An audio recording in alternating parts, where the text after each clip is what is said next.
교회의 목사님이 이렇게 저렇게 돌아다니면서 연락 없이 성도들의 가정을 신방을 했습니다. 연락 없이 목사님이 오면은 좀 당혹스럽겠죠? 예, 그래서 몇몇의 가정에 신방을 했고, 이제 이 여자 성도, 혼자 사는 여자 성도 이 가정에 찾아갔어요. 그래서 문을 놓고 있습니다. 근데 대답이 없는 거예요. 여러 번 놓고 있는데도 대답이 없어요. 그래서 이렇게 창문 너머 보니까 텔레비 소리는 들려. 그래서 이 사람이 자나? 왜 안 나오지? 그러다가 결국 이제 목사님이 이 쪽지에다가 좀 몇 글자 적어놓고 문틈에다가 꽂아놓고 그리고 이제 교회로 돌아갔습니다. 잠시 후에 그 여자 성도가 이렇게 이 문 너머로 이렇게 목사님이 가셨냐 안 가셨냐 이렇게 가신 거예요. 근데 문 사이에 뭐가 꼽혀 있어요. 그래서 슬그머니 나와서 쪽지를 탁 펼쳤더니 그 쪽지에 뭐라고 적혀 있냐면 요한복음 3장, 요한계시록 3장 20절의 말씀을 빗대서 목사님이 이렇게 적어놨습니다. 보라, 내가 문 밖에 서서 두드리노니 누구든지 문을 열면 내가 들어가리라. 이렇게 적어놨어요. 아, 네. 재밌지요? 재밌어요. 자, 그리고 이제 며칠이 지나서 주일이 되었습니다. 그 여자 성도도 이제 교회에 나왔어요. 예배를 마치고 그 여자 성도도 쪽지에다가 목사님에게 전할 메시지를 몇 글자 적어서 거의 접어서 강단에서 내려오는 목사님에게 얼른 손에다 쥐어주고 후다닥 도망갔습니다. 자, 목사님이 성도들하고 인사하고 목영실에 들어가서 그 여자 성도가 준 쪽지를 쫙 펼쳐봤더니 이 여자 성도도 창세기 3장 10절의 말씀을 빗대서 몇 글자를 적었습니다. 이렇게 적혀 있는 거예요. 내가 당신의 목소리를 들었으나 벌거벗어 숨었나이다. 창세기 3장 10절의 말씀. 네. 벌거벗어 숨은 거 맞아요? 아니죠? 신방받기 싫어서 핑계대기 위하여 창세기 3장 10절의 말씀을 빗대서 그렇게 쪽지를 건넸다라는 겁니다. 여러분, 제가 이 나는 생명의 떡이다라는 주제를 가지고 몇 차례 설교를 하면서 성도의 정의를 내렸습니다. 성도는 어떤 사람인가? 성도는 하나님이 나를 구원하시기 위해서 예정하셨다는 것을 믿고, 그리고 믿음의 삶을 통해서 자신이 예정받았음을 어떻게 하는 사람들이다? 증명해 나가는 사람들이다라고 제가 이렇게 설명을 드렸습니다. 여러분, 어떤 사람은 자신의 믿음의 삶을 통해서 하나님이 예정했음을 증명합니다. 우리가 그런 사람들 아닙니까? 시간이 지날수록 더 하나님 앞에 순종하고 말씀 듣기를 즐거워하고 예배드리기를 기뻐한단 말이에요. 이것이 창세전에 하나님이 우리를 예정하고 우리를 구원하시기 위하여 선택했다는 것을 우리의 삶으로 증명해 보여주는 거란 말이죠. 근데 어떤 사람들, 또 다른 사람들은 그들의 삶을 통해서 하나님이 이 사람을 예정했다는 것을 증명하지 못하는 사람들이 있어요. 사울 같은 사람들. 시간이 지날수록 예배드리기를 멀리합니다. 시간이 지날수록 저거 말씀 저거 거짓말이야, 뻥이야. 그냥 내가 좋아하는 대로, 내가 땡기는 대로 사는 것이 최고야. 그러니까 그 사람은 그의 삶을 통해서 하나님이 이 사람을 선택하지 않았고 하나님이 이 사람을 구원받게 하지 않았다라는 것을 삶으로 증명해 나가는 사람들이라는 거예요. 자, 그렇다면 여러분, 믿음의 삶, 그리고 믿음의 삶이 아닌 삶, 이것을 나누는 기준이 무엇이었냐라는 거예요. 무엇이었죠? 하나님의 말씀이었어요. 하나님의 말씀. 무엇이 믿음의 삶이고 무엇이 믿음의 삶이 아닌 것인가? 그것을 나누는 기준이 바로 하나님의 말씀이었다는 겁니다. 여러분, 예수님께서는 요한복음 6장 45절에서 우리에게 이렇게 말씀하셨어요. 아버지께 듣고 배운 사람마다 내게로 온다? 오느니라. 누구에게 말씀을 듣고 배운 사람마다? 하나님께 듣고 배운 사람마다. 여러분, 예배 안 드리는 사람들, 하나님 말씀 싫어하는 사람들, 이 사람들은 결국 예수님 말을 빗대서 설명한다라고 한다면 이 사람들은 하나님에게 말씀을 들은 적도 없고 배운 적도 없는 사람들인 거예요.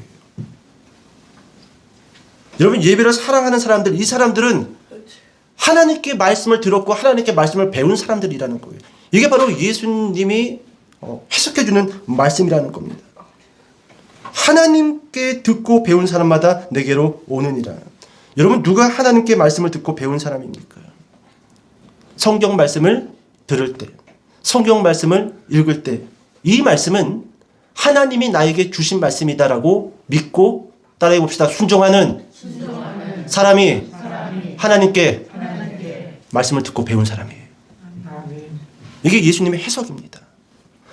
내가 그 말씀에 순응이 가고 내가 그 말씀에 긍정이 돼서 아멘하는 것이 아니라, 잘 보세요. 지금 제 말을 여러분들이 듣는 게 아니에요. 제가 하나님의 말씀을 여러분들에게 설교를 통해 가지고 전달할 때요, 이 말씀이 수긍되어지고 이 말씀이 긍정되어지고 이 말씀이 아멘으로 대답이 되어진다고 한다면 지금 이 순간에 여러분들은 김원영 목사에게 말씀을 듣고 배우는 게 아니라 눈에는 보이지 않지만 영적인 하나님을 통해서 말씀이 공급되어지고 그것을 받아들이고 있는 거예요. 이게 예수님의 해석이라는 거예요. 해석.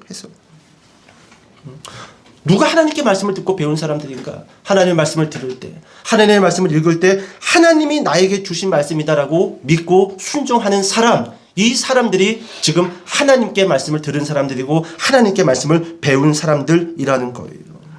놀랍죠? 놀랐습니다. 여러분, 우리가 말씀을 듣고 아멘 할 수 있는 이유가 바로 여기에 있다는 거예요. 여러분, 제가요 아무리 설교를 잘하고 여러분, 제가 아무리 뛰어난 언변을 가지고 여러분들에게 말씀을 전달한다 할지라도요, 저는 여러분들을 믿게 할 수 없습니다.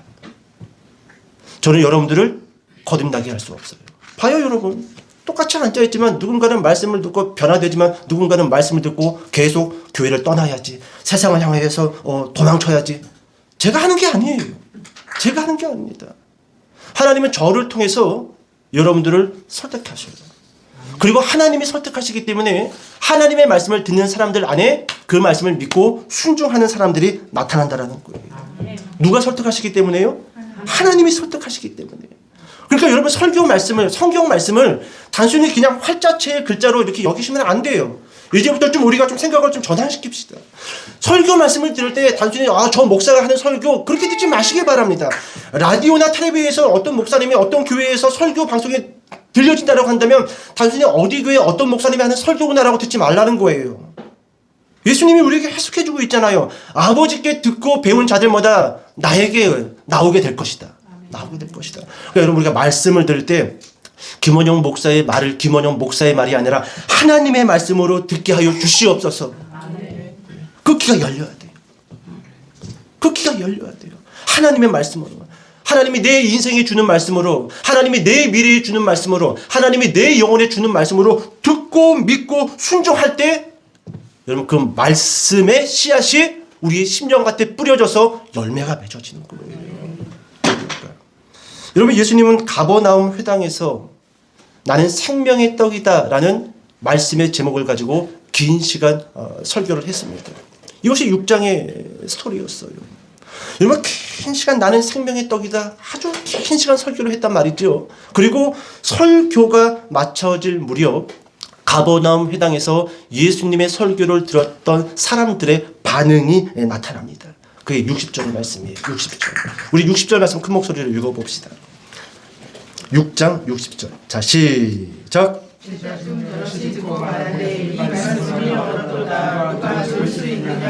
아멘. 여러분, 설교가 맞춰졌어요. 그리고 설교를 듣고 있었던 이 사람들 반응이 어떻게 나타났어요? 설교가 쉬웠다, 어려웠다? 여러분들은 매주 교회 와서 설교를 들을 때 설교가 들립니까? 들려요? 설교가 안 들린다라고 한다면 첫 번째는 제 책임이에요. 그리고 두 번째는 여러분 책임입니다. 저도 여러분, 이 부교육자 시절 때, 또 청년 시절 때, 신학교를 다니기 전 직장 생활하면서 수요 예배도 드렸고 금요 예배도 드렸고 새벽 예배도 종종 나갔고 주일에는 거의 교회에 있었단 말이지요. 근데 여러분, 어느 날 설교가 안 들릴 때가 있어요. 그럼 저는 그렇게 생각을 했어요. 아예 목사님 설교 제대로 준비 안 했네. 설교 좀 간단 명료해야지. 글이 좀 간단 명료해야지. 도대체 이 안에서 몇 가지 주제를 가지고 설교를 하길래 처음부터 마지막까지 도대체 무슨 이야기를 하는지 난 모르겠어, 우리 목사님이. 혹시 저도 그렇게 설교하나요? 도대체 김원영 목사님이 뭔 소리를 하려고 저렇게 장황하게 이야기를 하는지 모르겠어. 어려워. 청년 시절 때 저도 그렇게 생각했던 적이 있단 말이에요. 근데 제가 저의 잘못으로 설교가 안 들렸다는 사실을 나중에 알게 됐어요. 왜냐하면 청년들하고 또는 집사님들하고 잠깐 이야기를 나눌 때 이 청년이 말씀의 은혜를 받았다는 거예요. 그리고 일목요연하게 설교를 정리해놨어요. 심지어 나이가 지긋한 권사님들도 오늘 목사님 말씀에 은혜 받았다라는 거예요. 오늘 목사님이 이렇게 말씀을 시작해서 이렇게 해서 이렇게 맞췄다라는 거예요. 근데 왜 나는 못 알아들었지? 나는 목사님의 설교를 어렵게 한 줄 알았어요. 나는 목사님의 설교를 간단 명료하게 못한 줄 알았단 말이죠. 근데 목사님 잘못이 아니라 제 잘못이었어요. 제 잘못이었어요. 여러분, 가버나움 회당에서 나는 생명의 떡이다 라는 제목을 가지고 설교를 들었단 말이지요. 근데 사람들의 반응이 뭐라고 나타납니까? 예수님 설교 어려워요. 무슨 소리인지 모르겠어요. 그러면서 이렇게 이야기합니다. 60절 후반부를 보니까 이 말씀을, 이 설교를 누가 들을 수 있느냐 한대. 이 설교를 들을 수 있는 사람이 없다라는 거예요. 어렵다라는 거예요. 뭔 소리인지 모르겠다라는 거예요. 그런 반응이 나타났어요. 자, 그렇다면 여러분, 예수님이 하신 설교가 정말 어려웠을까요? 우리가 지금 6장의 말씀을 거의 2달 가까이 보고 있단 말이에요. 예수님의 말씀이 어려웠어요? 실제로 여러분 한 절 한 절 띄어서 읽어보면요, 어려울 거 하나도 없어요. 좀 주제적인 말씀 한 두 군데만 읽어볼까요? 6장 35절입니다. 이게 주제적인 말씀이었죠. 6장 35절 읽어봅시다. 예수님의 설교 한 토막. 자, 시작.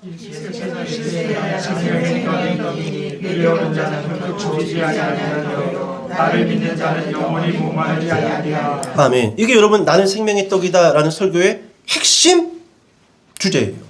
나는 생명의 떡이니 나 먹어라.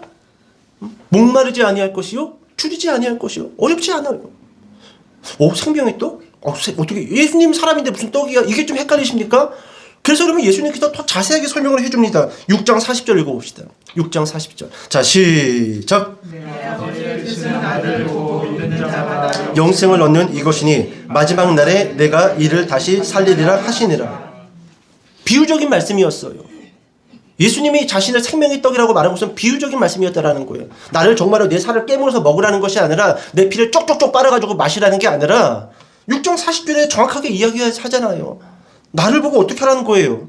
믿으라는 거예요. 그럼 너희가 무엇을 얻게 될 것이다? 영생을 얻게 될 것.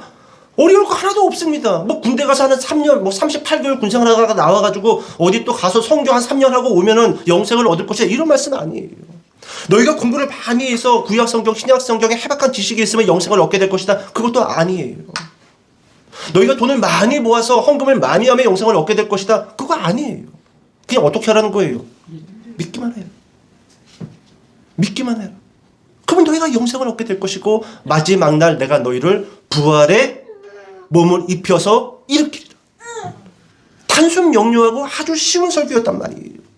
믿어라. 그럼 무엇을 구체적으로 믿어야 되는가? 제가 4가지로 설명드릴게요. 첫 번째, 예수님이 하나님의 아들임을 믿으시라는 거예요. 두 번째, 내가 생명의 떡으로 왔음을 믿으라는 겁니다. 광야 시절에 하늘에서 내렸던 그 만나의 실체가 나다. 예수님의 설교 시간에 다 설명했잖아요. 그게 나다. 내가 생명의 떡으로 왔음을 믿어라. 이게 두 번째. 세 번째. 이 세 번째 부분은 자세히 살펴보지는 않았지만 내 살을 먹고 내 피를 마시는 자는 영생을 얻게 됨을 믿어라. 이게 세 번째 말씀이었어요. 네 번째. 마지막 날에 내가 너희를 살릴 것을 믿어라. 어려워요? 쉬워요? 간단 명료합니다. 쉬워요. 내용적으로 어려운 것이 절대로 없다라는 것입니다. 자, 그렇다면 왜 사람들은 예수님의 설교가 어렵다? 누가 이 설교를 들을 수 있느냐? 누가 저 교회 가서 저 목사 설교를 듣겠느냐? 설교를 저딴 식으로 하는데 왜 사람들이 이렇게 반응했냐라는 거예요. 왜 이렇게 반응했을까? 여러분, 예화 하나만 좀 해볼까요? 4살 먹은 남자 아이가 있습니다. 막 36도, 37도, 막 무더운 여름을 지나고 있어요. 막 한증막처럼 집에 있는데 막 푹푹 찝니다. 이제 이 4살 아이가 밤에 잠을 자는데 이불에다가 실을 한 거예요. 이불이 흥건히 젖었습니다. 이 아이가 앉아가지고 이거 어떡하나? 이거 엄마한테 어떻게 이야기를 해야 되나? 분명 엄마가 나한테 화를 낼 텐데. 근데 그렇게 막 이렇게 궁리를 하고 있을 무렵 엄마가 문을 열고 쓱 들어왔어요. 그러자 이 4살 꼬마 아이가 엄마한테 뭐라고 이야기하냐면 이렇게 이야기합니다. 엄마, 날씨가 너무 더워서, 방이 너무 더워서 땀이 꼬추로 다 나왔어. 방이 너무 더워서 땀이 꼬추로 다 나와버렸어. 변명이고 핑계지요? 핑계지요. 여러분, 6장 60절 말씀에 보면은요, 사람들이 이렇게 예수님에게 설교에 대한 평가를 했어요. 말씀이 어렵다. 누가 들을 수 있냐? 이따 이 설교를. 이 어렵다라는 헬라어 단어가요, 스클레로스예요. 스클레로스. 이게요, 원어의 의미를 보면 어렵다가 아니에요. 반감을 품었다는 거예요. 거슬렸다라는 거예요. 잘 봐요. 설교가 어려워서 안 들린 게 아니라 처음부터 설교를 안 들을 마음을 가지고 앉아 있었던 거예요. 감정이 삐뚤어져 있는 거예요.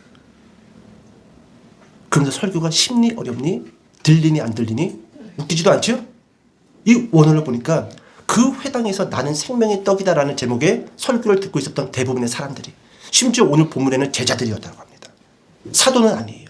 제자라고 칭함을 받았던 사람들, 제자인 것 같았던 사람들, 그리스도인이었던 것 같아요. 어렸을 때부터 교회에서 나고 자랐던 사람들, 겉모습은 그리스도인인 것 같고 겉모습은 하나님에 대해서 잘 알고 있었던 것 같은 사람들, 근데 감정이 삐뚤어져 있었던 사람들, 스클레로스, 반감. 예수님에 대해서 적대적인 마음을 가지고 있었던 사람들, 말씀에 대해서 적대적인 감정을 가지고 있었던 이 사람들의 설교를 듣고 뭐라고 이야기한 겁니까? 설교 어려워요. 뭐 설교를 저딴 식으로 해. 교회 가서 예배 드리면 뭐 해? 무슨 천국이 있어? 무슨 지가 생명의 떡이야? 마지막 날에 지가 우리를 살릴 거라고 웃기지도 않네. 나는 그냥 죽으면 안 일어날 거야. 이런 반감. 이게 스클레로스예요. 스클레로스. 잘 들어보세요. 설교가 어려워서 말씀을 들을 수 없는 것이 아니고 순종하고 싶지 않아서 말씀이 어렵다라고 핑계를 댔던 거예요. 이해 가셔요? 말씀이 어려워서 들리니 안 들리니 그게 아니라 반감. 교회에 대한 반감, 목회자에 대한 반감, 하나님에 대한 반감, 순종하고 싶지 않아서 말씀이 어렵다라는 변명을 대고, 교회 가고 싶지 않아서 핑계를 대고. 무슨 핑계입니까, 여러분? 반감이에요. 감정입니다. 이게 그 가버나움 회당에서 예수님의 설교를 듣던 사람들의 감정 상태였다라는 거예요. 감정 상태. 여러분, 누가복음 14장에 가서 보게 되면은요, 큰 잔치 비유가 기록되어져 있어요. 어느 한 부자가, 어느 한 사람이 큰 잔치를 벌입니다. 얼마나 많은 음식을 준비했을까요? 그리고 하인들을 시켜서, 야, 이제 준비 다 됐고 음식이 푸짐하게 차려졌으니 너희는 나가서 동네 사람들 싹 초청해라. 응? 잔치 벌였는데 손님 없으면은 그것처럼 이상한 거 없으니까 가서 사람들 싹 데리고 와서 뭐 돈 안 받고 할 테니까 뭐 포도주 좀 드시고, 뭐 소맥 먹고 싶은 사람은 뭐 알아서 드시고, 뭐 음식 드시고 돌아가라고 다 초청해라. 그래서 하인들이 쭉 흩어져가지고 마을 사람들을 초청을 합니다. 자, 첫 번째 사람을 만나요. 잔치가 벌려졌습니다. 우리 집에 와서 드시고 가시기 바랍니다. 이렇게 막 초청을 합니다. 근데 그 사람의 반응이 이거예요. 나는 밭을 샀음에 가서 봐야 합니다. 그래서 잔치에 갈 수 없습니다. 그 이유가 뭡니까? 밭을 샀답니다. 그리고 지금 가서 그 밭을 봐야 됩니다. 여러분, 밭을 여러분들이 산다고 하면 보고 사요? 안 보고 사요? 그럼 이 봤잖아요. 근데 뭘 또 봐? 또 보고 싶으면 잔치 끝나서 볼 수도 있잖아요. 아니면 뭐 오늘쯤 뭐 피곤할 것 같으면은 잔치 갔다가 내일 가서 봐도 되잖아요. 핑계 아니에요? 핑계지요? 핑계예요. 나는 밭을 샀음에 가서 봐야 합니다. 그래서 잔치 저는 갈 수 없습니다. 자, 두 번째 사람. 이 사람은 이렇게 이야기를 합니다. 나는 소 5겨리를 샀습니다. 시험해 봐야 합니다. 잔치에 갈 수 없습니다. 겨리는 소 2마리가 끄는 농기구예요. 5겨리면 소 몇 마리예요? 10마리예요. 나는 소를 10마리를 샀습니다. 이 소 10마리가 일을 잘하는지 지금 데리고 나가서 시험해 봐야 합니다. 여러분, 시험해 보고 소를 사요? 아니면 사고 나서 시험해 봐요? 당연하죠. 사기 전에 눈이 마태기가 갔는지 동태에 눈 가는지 혓바닥도 쭉 당겨가지고 혓바닥에 태가 꼈는지 안 꼈는지 궁둥이로 탁탁 때려가지고 튼실한지 안 튼실한지 확인하고 사지. 누가 뭐 소를 확인도 안 하고 돈 지불하고 나중에 확인합니까? 핑계죠? 핑계예요. 자, 세 번째 사람. 이 사람은 이렇게 이야기합니다. 나는 장가 들었으니 가지 못합니다. 여러분, 장가 든 거하고 잔치집에 가지 않는 거하고 무슨 이유가 있을까요? 무슨 상관이 있을까요? 이런 거를 이유 같지 않은 이유지요? 우리 여자 가수 박미경 씨가 불렀던 노래 제목이잖아요. 이유 같지 않은 이유. 여러분, 세 사람 다 실제로 마음이 없었던 거예요. 반감, 거스리는 마음. 그래서 하나같이 핑계를 대고 있다라는 겁니다. 여러분, 아담과 하와를 보세요. 선악과를 먹고 숨어 있지요. 아담은 하와 핑계를 댑니다. 하나님이 저에게 주신 그 여자 때문에 제가 먹은 거 아닙니까? 하나님, 뭐 저때 여자를 줘가지고 저 인생을 이렇게 피곤하게 만듭니까? 또 하와는 누구 핑계 됩니까? 하나님이 만들어 놓은 그 뱀 때문에 제가 선악과를 먹지 않았습니까? 결국 누구 잘못인 거예요, 그러면은? 하나님 잘못이에요. 내 인생이 이렇게 엉망진창이 된 거, 내 꼬라지가 요 모양으로 된 거는 내 잘못이 아니라 당신 잘못이야! 여러분, 창세기가 이렇게 출발되어져요. 인간의 흑역사가 핑계의 역사로부터 출발되어졌다는 거예요. 모세 볼까요? 모세. 떨기나무 불꽃 가운데 하나님의 모세를 부르시죠. 그리고 모세에게 사명을 줍니다. 네가 내 백성을 출애굽시켜서 젖과 꿀이 흐르는 가나안 땅으로 인도해야 된다. 그러니까 모세가 그런 소리 하지 마세요. 제가 뭔데 그런 일을 합니까? 저는 실력도 없고요, 능력도 없고요. 이 머리는요, 구구난도도 잘 암기가 안 되는 머리이기 때문에 저는 불가능합니다. 그래서 하나님이 이렇게 대답하셔요. 걱정하지 마라. 내가 너에게 능력도 줄 것이고, 기적도 줄 것이고, 표적도 줄 것이고, 다 줄 것이니 너는 걱정하지 말고 바로에게로 곧장 바로 가라. 그러자 모세가 또 뭐라고 대답하죠? 하나님, 실은 제가 여기까지는 이야기 안 하려고 했는데요, 제가 남 앞에 서면은 약간 무대 울렁증이 있어요. 막 버벅거리고 내가 뭐라고 하는지도 잘 모르겠고 제가 입이 뻣뻣합니다. 그러자 하나님 또 뭐라고 대답하십니까? 야, 사람의 주둥이를 만드는 게 나다. 내가 네 주둥이를 만들었고 내가 네 혀를 만들었는데 내가 너에게 지혜롭게 말할 수 있는 그 능력을 허락할 것이니 너는 곧장 바로에게 바로 가라. 그래요. 바로 가라. 그러자 마지막 모세가 뭐라고 얘기하는 줄 아세요? 오 주여, 보낼 만한 자를 보내소. 이게 속마음이었어요. 능력이 있니 없니, 지혜가 있니 없니, 나를 잘하니 못하니, 이건 다 뭐였던 거예요? 핑계였던 거예요. 가기 싫었던 거예요. 마지막에 안 되니까 오 주여, 보낼 만한 자를 보내소서. 여러분, 좀 이렇게 정리해 봤어요. 하나님 앞에서 하는 모든 핑계는 하나님에게 순종하고 싶지 않은 영혼의 거짓말입니다. 하나님 앞에서, 교회 앞에서, 말씀 앞에서, 예배 앞에서 하는 모든 핑계는 하나님에게 순종하고 싶지 않은 영혼의 거짓말이에요. 속지 마세요. 그건 진실이 아니에요. 그 핑계는 거짓입니다. 거짓이에요. 여러분, 마음이 없어서 핑계를 대는 것이지 이유가 있어서 핑계를 대는 사람 별로 없어요. 마음이 없어서 핑계를 대는 거예요. 목사님, 저 예배 못 나갑니다. 제가 좀 이렇게 좀 사정이 좀 있습니다. 마음이 없어서 핑계를 대는 거예요. 마음이 없어서. 제가 좀 이렇게 정리해봤어요. 정말로 마음이 있는 사람은요, 정말로 마음이 있는 사람은 따라해보세요. 핑계를 찾지 않고 방법을 찾는다. 그렇습니다. 정말로 마음이 있는 사람은요, 핑계 안 찾아요. 이렇게 하면 안 돼? 그럼 어떻게 해야지? 방법을 찾는다는 거, 방법을. 여러분, 2026년도 핑계를 찾는 여러분이 아니라 방법을 찾는 여러분 되시기를 축복합니다. 하나님, 이렇기 때문에 안 되는 것 같아요. 하나님, 예배 한 번 더 나가고 싶은데 안 되는 것 같아요. 그러고 나서 여러분 접어버리는 게 아니라 하나님, 또 다른 방법을 주십시오. 더 하나님에게 많이 나갈 수 있는 방법을 주십시오. 더 하나님의 말씀을 자주 들을 수 있는 방법을 저에게 허락하여 주십시오. 여러분, 그렇게 기도하시길 바랍니다. 자, 우리 본문 돌아와서 62절과 62절의 말씀 읽어보도록 할게요. 62절과 62절. 자, 시작. 예수께서 스스로 제자들이 이 말씀에 대하여 수군거리는 줄 아시고 이르시되 이 말이 너희에게 걸림돌이 되리라. 너희는 인자가 이전에 있던 곳으로 올라가는 것을 본다면 어떻게 하겠느냐. 아멘. 여러분, 이 말씀은 이런 말씀이에요.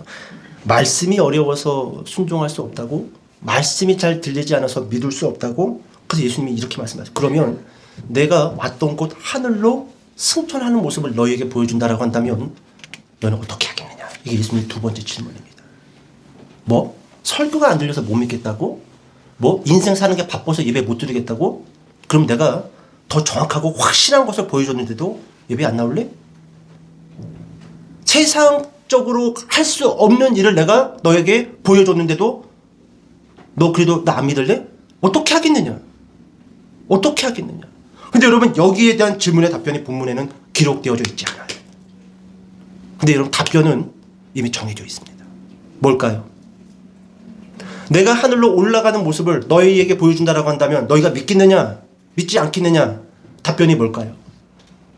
믿을까요? 안 믿을까요? 안 믿습니다. 이미 답은 정해져 있어요. 왜요? 스콜레로스. 너는 이미 벌써 그 마음이 나에게서 떠나 있을 뿐만 아니라 삐뚤어져 있다는 거예요.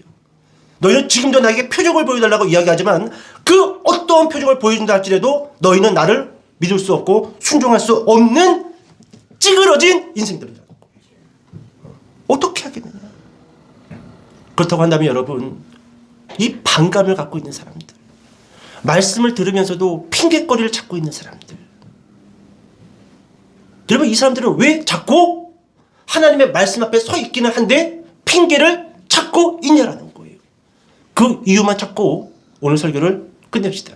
자, 본문 돌아와서 63절. 63절. 자, 시작. 살리는 것은 영이 육은 무익하니라. 내가 너희에게 말하는 명령 생명이다. 아멘. 살리는 것은 영이니 육은 무익하니라. 이건 이런 말씀입니다. 너희가 왜 여전히 예배 앞에서 말씀 앞에서 그렇게 삐뚤어져 있는 줄 아니? 이렇게 이야기하는 거예요. 너희는 영적인 일에 관심이 1도 없다라는 거예요. 이 영적인 일은 하나님의 일하심, 성령의 역사, 그리고 말씀, 천국, 영혼에는 1도 관심이 없다라는 거예요. 그러면서 어디에만 관심이 있다라는 거예요? 지 먹고 사는 일에만, 지 엔조이하는 일에만. 미련한 인간이죠? 오늘만 어떻게 때우고 살자. 이런 주의라는 거예요. 살리는 것은 영이니 육은 무익하니라. 이 사람들이 여전히 하나님 앞에서 핑계를 대는 이유가 다른 게 아니라는 거예요. 육에만 관심이 있고 영에는 관심이 없다는 거예요. 이 땅에만 관심이 없고 이 땅을 마치고 죽음 이후에는 관심이 없다는 거예요. 뭐 어떻게 되겠지? 어떻게 되면 뭐 어떻게 됩니까, 여러분? 막연히 되는 거 없어요. 10발짝 뛰었으면 10발짝 가는 거고요. 안 뛰었으면 거기 있는 거예요. 100발짝 뛴 사람은 100발짝 가는 겁니다. 막연히 되는 거 없어요.